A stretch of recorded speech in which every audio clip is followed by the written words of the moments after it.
This is the Louie T Network.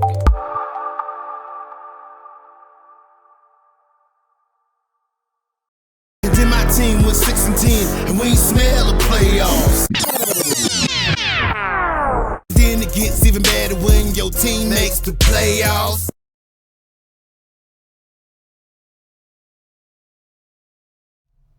Who else could it be but me, your man, Louie T? Welcome to the 2017 NFL Divisional round of the playoffs.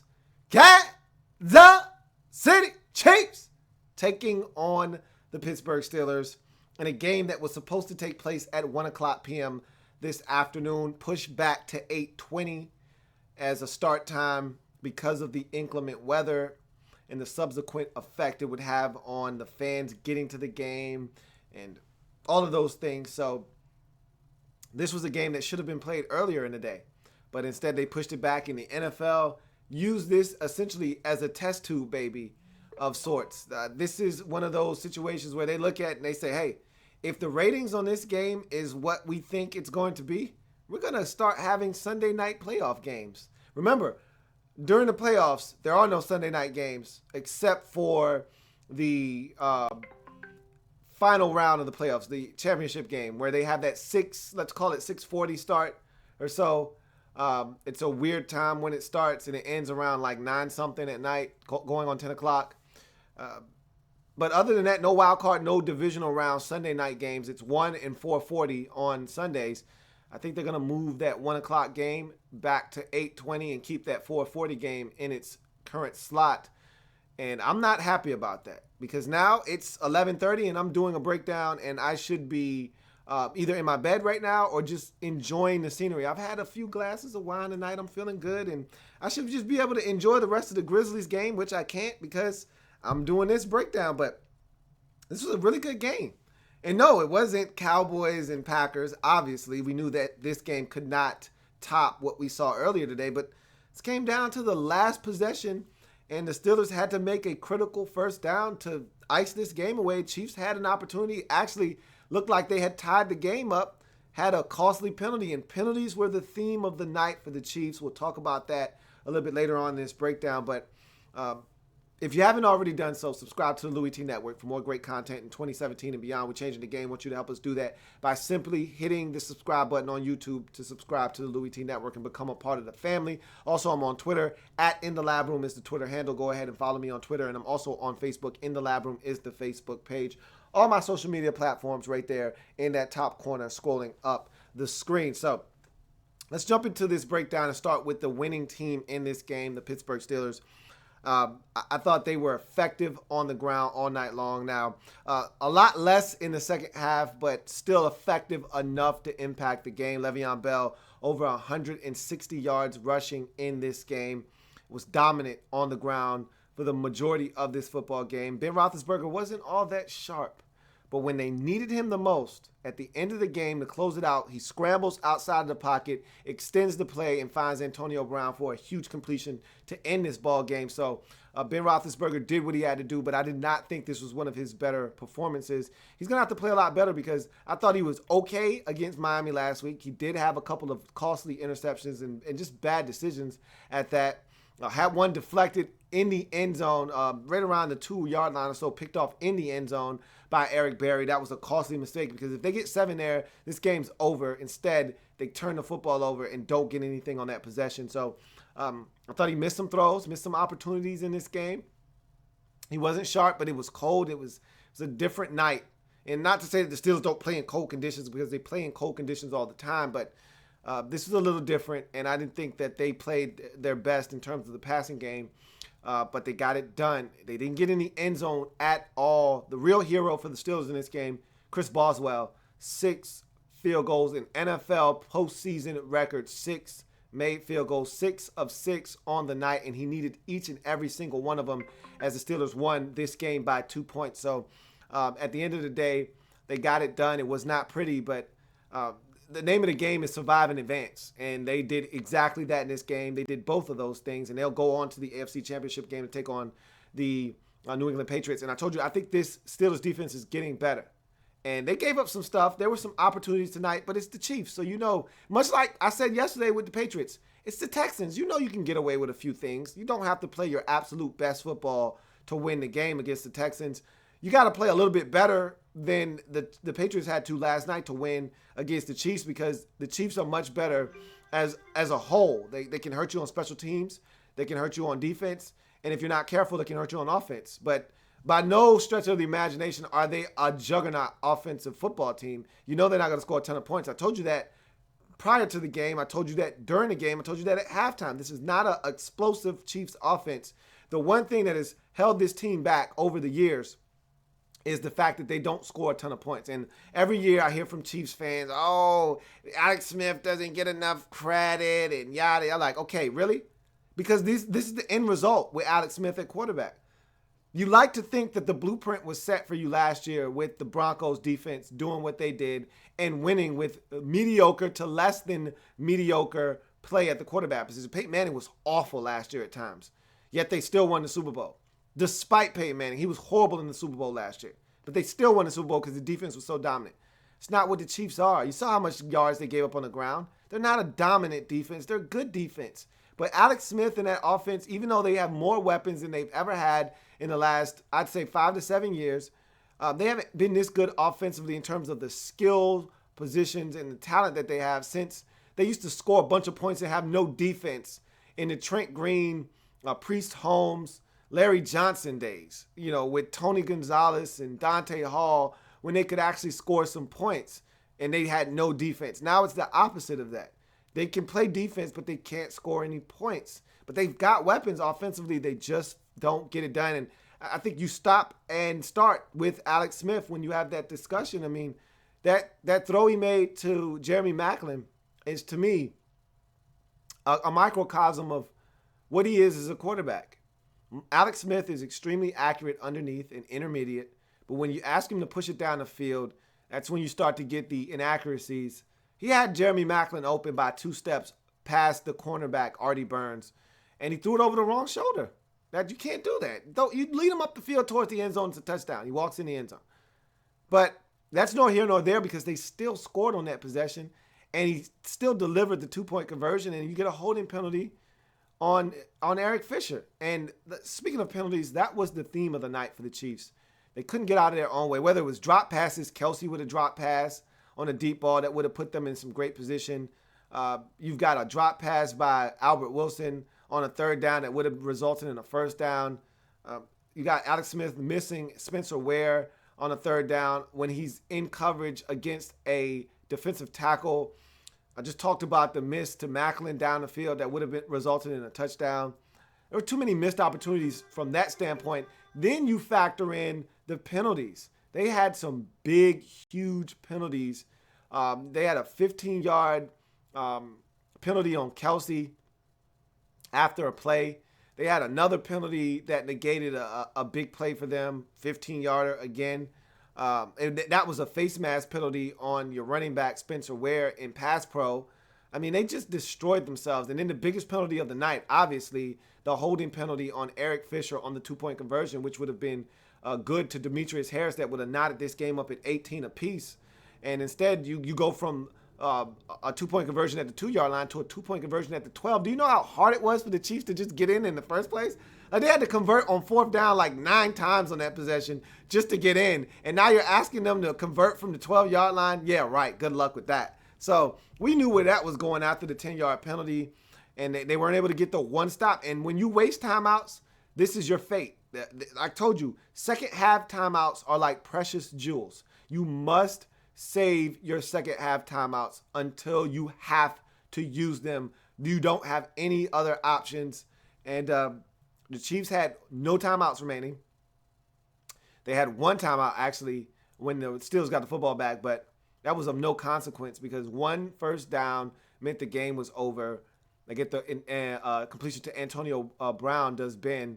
Like I said, beautiful rollout by Ben to extend the play and create extra time to get the football to Antonio Brown, your big-time target, your moneymaker, to put this game away as the Chiefs aren't able to get it done. Steelers hang on 18-16, not scoring a single touchdown in this game. And my man Captain Spartan 04 was begging for this game. Oh, I want the Chiefs. I told him, be careful what you wish for. And I'm telling the Falcons fans the same exact thing. Be careful what you wish for. You just might get it. And he asked for the Chiefs. He got the Chiefs, and he almost didn't survive the Kansas City Chiefs in this game. But they did. 16 points for the Chiefs in this game. Not enough, as the Steelers get it done 18-16 in advance to the AFC Championship game, where they will take on the New England Patriots. So, with that being said, let's get to a few of your comments. RG3 hashtag smoking that 3 hashtag 1000 says, worst playoff year for me. I hate both the Steelers and the Patriots. Now they both have to face each other to go to the Super Bowl, but I wanted the Patriots to win. And he's not happy right now. He's got a bunch of thumbs downs. I knew this was going to be the AFC Championship game. I thought the Steelers and the Patriots were going to square off. I told you I thought that the Patriots and the Packers were going to be the Super Bowl contenders and teams playing each other in the Super Bowl before the season started. That was my prediction. And right now, they're in the Final Four, so I've got a shot. If not both, one of these teams will be in there. I still think both of these teams have a great shot at getting in, but we'll see what happens. BE says, damn, what a game. This was a good football game. And, again, for all of the conversation about the lack of competitive football in these playoffs, Sunday lived up to the billing of two really competitive football games. And this is what we expected. And I told you, I said, Saturday, not so much. Don't look for it on Saturday. You're not going to get it. And what did we get? 2 blowouts on Saturday. I told you, Sunday, come prepared to watch some good football. We got good football on Sunday. So we waited, and we finally got what we were waiting for.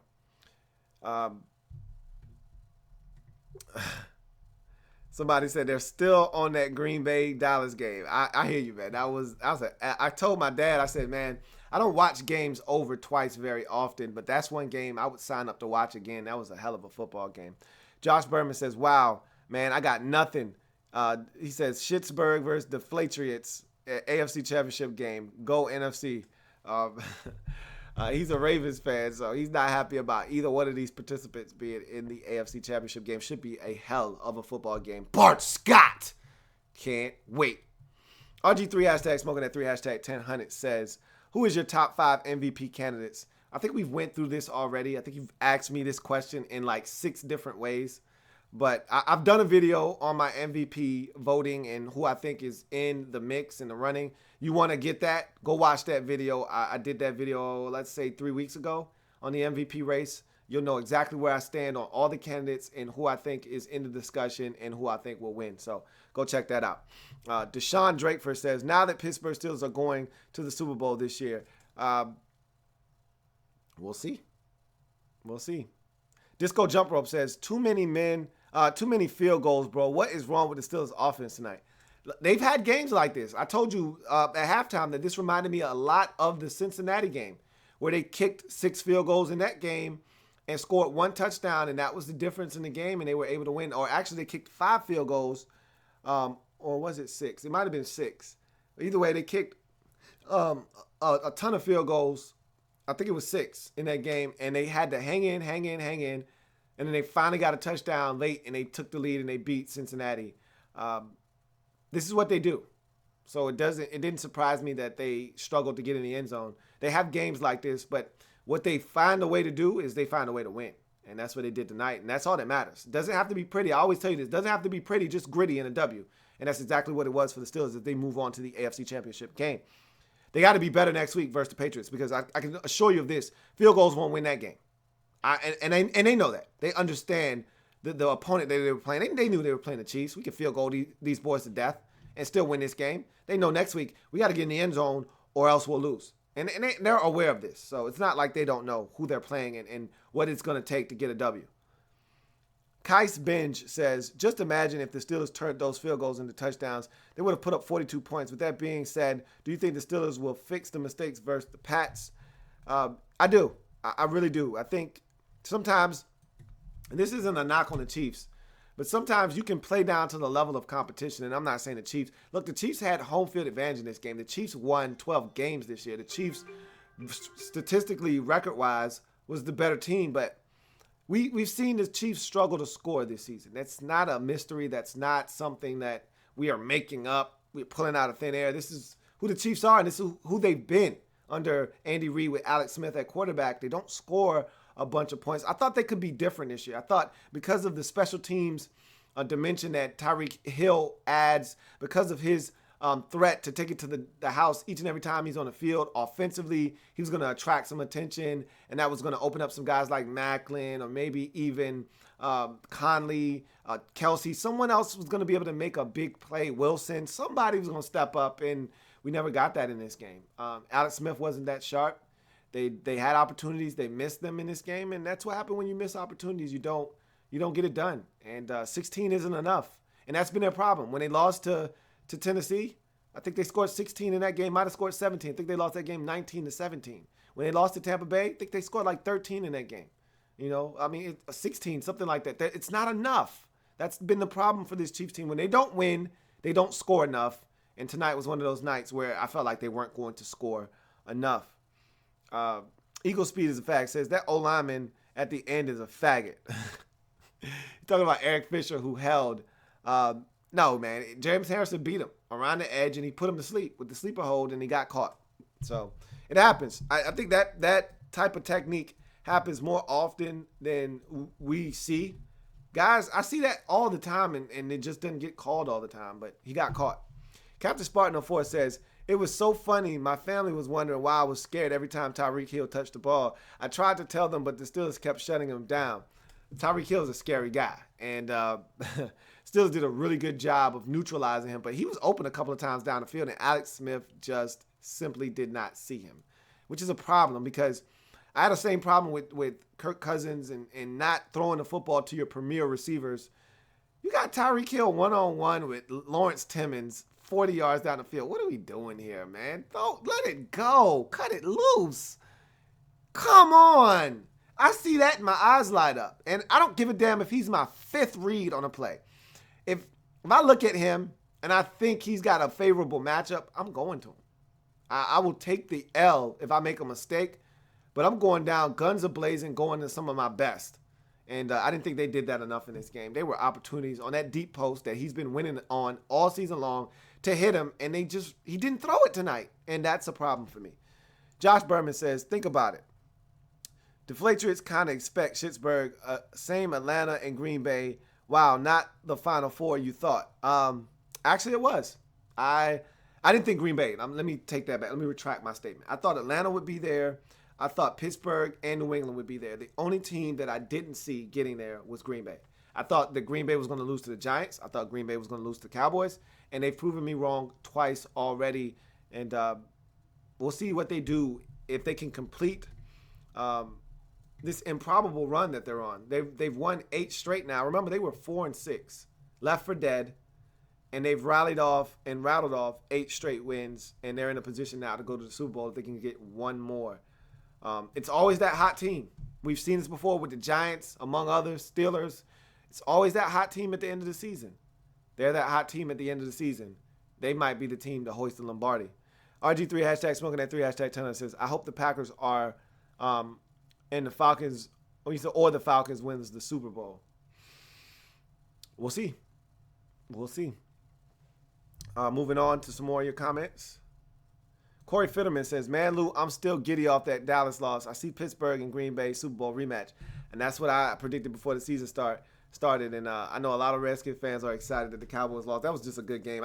Honestly, I didn't have a dog in the fight. I could care less who won. I just wanted to see good football, and I did. And I was so pleased with the way that game was played. It was just phenomenal to watch. Just glad I was able to witness what we saw earlier in the day. That was one hell of a football game. RG3, hashtag smoking that 3, hashtag 1000 says, Eric Fisher is an effing bust just like Eric Flowers. We're going to see. I think the Eric Flowers book still has some pages left to be read, and we'll see how that turns out. But Eric Fisher has not lived up to the billing of the number 2, I think he was, overall pick. He might have even been number 1 overall in that draft. But I think he was. I know it was him and Jokel that went 1-2. I always forget, but I believe Fisher was 1 in that draft. And he hasn't lived up to the billing of being a number 1 overall selection. Reese says, Lou, could Andy Reid's seat be getting warm? Nah, Andy Reid's not going anyway. Remember, they won the division this year. Just keep that in mind. There's no way that his seat is getting even remotely lukewarm. He is perfectly fine in Kansas City right now. Rarely even also says, I just can't see the Patriots having an answer for the Killer Bees, Lou. The Pats have beaten the odds before. Pitt won't make the mistakes Houston did. But will the Pats make the mistakes that Houston forced them to make? I don't know if that defense is good enough to do what the Texans did. That's another question to ask yourself. But I think the Killer Bees will be the Killer Bees, and they'll have a shot to beat the New England Patriots. That's for sure. Corey Fitterman says, Steelers offense looked like our Redskins offense. Bunch of yards, but nothing but field goals. That's what it felt like. Like I felt like I was watching something that I had already seen before. And that's probably why I had that feeling. I couldn't really put my finger on it. Like, this is deja vu. Where have I seen this before? Oh, I did see this movie before. It's called To Watch the Redskins 2016-2017 NFL regular season. And that's what this looked like. And the difference between them and us is they got it done. And we failed to do so on numerous occasions. So that's what the good teams do, though. They find ways to win. Like I said before, it doesn't have to be pretty, just gritty and a W, and that's what the Steelers got as they move on to the AFC Championship game. RG3, hashtag smoking that 3, hashtag 1000 says, would have been a happy day if the Steelers lose also. Hashtag cowgirls and Steelers get it. Well, you can't have your cake and eat it too, man. You had to make a decision. So Captain Spartan 04 says, well, bad news, good news. I learned from this game is apparently Ross Cockrell is a hothead. He did force a personal foul penalty on Travis Kelce, but maybe he is. I don't know if he's necessarily a hothead as much as it is. He can be a little undisciplined at times. So didn't cost his team too bad in this game, but he did have some mistakes in this game, no doubt. Andrew Kim says, Chiefs draft a quarterback this year. Maybe. I mean, they at one point, remember, in training camp, they had five quarterbacks on their roster. I just don't know if drafting a quarterback is something that they're going to look to invest in this offseason. We'll see. Captain Spartan 04 says, is this bad or good? We have two hothead corners in Ross and Artie. You need your corners to have a little bit of feistiness, but hothead is referring to someone that can't keep their cool under pressure. You don't want those kind of guys on your team because eventually they're going to do something stupid that's going to cost you in a ball game. To have two of them puts you in really serious danger and peril. You don't want to have more than one of those guys on either side of the football. Corey Fitterman says, remember, fam, their last loss was against our Skins. I feel like we woke up a sleeping giant that night. Absolutely. And remember, we thought we were ready. We thought we were playoff bound after that game. And I feel like if we beat you during the regular season and you're a good team, you're going to win the Super Bowl. I mean, there was a stretch there that every Super Bowl winner for about a 5-year stretch, the Redskins beat them during the regular season. So I just look at it like that's another one of those teams that we beat Aaron Rodgers the year they won the Super Bowl. We beat Aaron Rodgers, gave him a concussion, knocked him out of the game, beat him 16-13. And they went on to win the Super Bowl that year. This is what we do. We beat teams and they go on to win the Super Bowl. And the Packers right now are looking like one of those types of teams, but we'll see what happens. RG3, hashtag smoking that 3, hashtag 1000 says, them Cowgirl fans, stop blaming the refs. Well, again, we've already talked about the Cowboys game. It is what it is. Lord G says, who's coming out of the NFC? I told you already that I predicted the Packers to go to the Super Bowl, and I didn't pick them at all. I'll analyze that game and give you a prediction later on in the week. I'll tell you this much, man. I don't know if I want to go against A-Rod. I'm going to just say that. I'm going to leave it at that. RG3, hashtag smoking at 3, hashtag 1000 says, the Packers should bring Julius Peppers a ring before he retires. Here's his opportunity. He won't get a better opportunity than this one. I can assure you of that. Reese says, the Pats are getting ready to break out the cheat codes, Lou. If they got a couple in their back pocket, now's the time, man. Now is the time. Josh Bourbon says, the Cincinnati Bengals can't win a playoff game, and it's starting to look like they need more weapon, or he says can't win a playoff game, and it's starting to look like the Chiefs can't win the divisional. This is the second year in a row, and this was paid for him. This was tailor-made for him. Get the first round bye, home playoff game after the bye. You got a shot. Then you got to go to Foxborough if you can find a way to get this one done.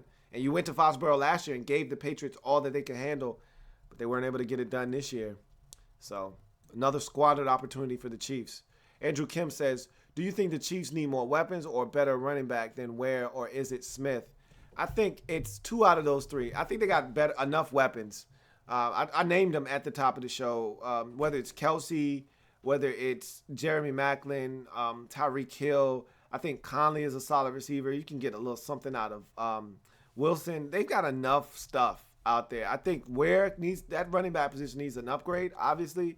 And I think Alex Smith, there's only so far you can go with him as your quarterback. So I think 2 out of those 3 things are legit concerns for the Chiefs. But I don't know if they're going to address the quarterback position, really, to be honest with you. Captain Spartan 04 says, didn't I say I want the Chiefs, by the way? You did, and I brought that up at the beginning. But you thought you were going to blow them out, and you didn't. You had to sweat this one out.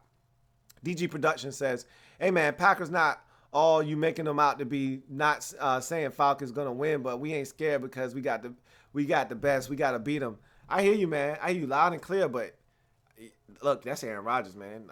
You keep talking that. Look, I know their defense isn't good and your offense is great, but I'm telling you, just don't want to shoot out with Aaron Rodgers, period. Point blank, period. Game over. Discussion is over. It's Aaron Rodgers. You saw it tonight. I don't have to tell you. It's Aaron Rodgers. Not doing this again, though. Have the 49ers forgotten that they're head coachless? Nah. He says, hashtag hot ass mess. My man Reese says that. Nope, they haven't forgotten. Just remember, it's a job that nobody really wants. So you got to keep that in mind, that it's not a desirable job. And I think they do want Josh McDaniels, and maybe he'll take the job. We'll see. Corey Fiddleman says, this is going to be a darn good championship weekend coming up. Indeed. I think these are 2 really good games against 2 evenly matched football teams.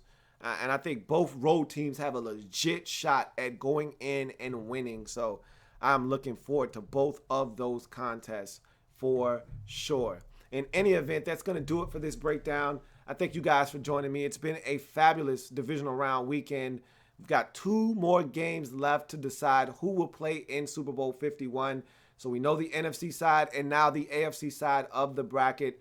In the NFC, first game up on Sunday, I think we're looking at a 3:30 start. The 3-seeded or the 4-seeded Green Bay Packers will be taking on the 2-seeded Atlanta Falcons for the right to host or represent the NFC in the Super Bowl 51 in Houston. And on the AFC side of the bracket, that's going to be a 6:40 start time. You have the number 1 overall seed in the playoffs, not just the NFC, but the playoffs, the New England Patriots, taking on the Pittsburgh Steelers, the number 3 seed in the AFC. Should be a barn burner. Both of those games, I should say, should be barn burners. And both of these are rematches, much like the divisional round where every single matchup was a rematch of a game that took place in the regular season. Both of these championship games took place in the regular season, but these are much different circumstances with both of these games. Now, these teams are in much different shape and are playing some different caliber of football than when these teams met in the regular season. So, should be a couple of great contests, to say the least. Remember, if it happens in the National Football League, whether big or small, we cover it all here on the Louie T Network. Pittsburgh Steelers get it done 18-16. Hold on, 6 field goals by Chris Boswell. The difference in this game. A big-time holding penalty, and penalties were the issue for the Chiefs in this game, along with some mistakes, drops, missed opportunities, things of that nature. They self-destructed. They shot themselves in the foot. And the ultimate, really the ultimate betrayal by the Chiefs was the holding penalty on Eric Fisher, negating a 2-point conversion that would have tied this game at 18 instead, making them have to go for it again from the 12-yard line. Weren't able to convert. Steelers get the first down on the ensuing possession and run out the clock and win 18-16 to advance to the AFC Championship game, where they will take on the New England Patriots in Foxborough for the right to represent the AFC in Super Bowl 51 in Houston. So remember, subscribe to the Louie T Network for more great content on YouTube. Follow me on Twitter at In The Lab Room, and also like the Facebook page In The Lab Room on Facebook. All my social media platforms are right there. Remember, we're changing the game, 1 live feed at a time. I will see you guys next time. That was a hell of a weekend, especially Sunday. I probably should just narrow that focus down to Sunday. Hell of a Sunday. We got what we've been waiting for. Good football. We got it on Sunday. Both games were very entertaining and close finishes. Hopefully we get that on Sunday for the championship games. That will be very, very fun to watch. I can't wait. Bart Scott! Can't wait. For all of you out there that commented, for all of you who are watching, I thank you. Enjoy the rest of your week. You'll see my face periodically. 49ers still got a coaching vacancy to fill. You'll probably see a prediction video at some point this week. So stay abreast and make sure you subscribe and follow and like. And I'll see you guys next week. Your man Louie T signing off. Have a good one. Thanks for watching. Broncos won the Super Bowl when Peyton Manning retired. 49ers won 5 games and Tom Sula got fired. RG's in Cleveland and my Rams hit the West Coast. Be sleepless in Seattle cause that 12-man ain't beast mode. Oh yeah, I knew it was something I forgot to mention. Yeah, old Tom Brady about to get that suspension. Yeah, I know the Pats fans probably think that's whack. Yeah, but at the end of the day, your balls was flat. It's that time again. It's that time.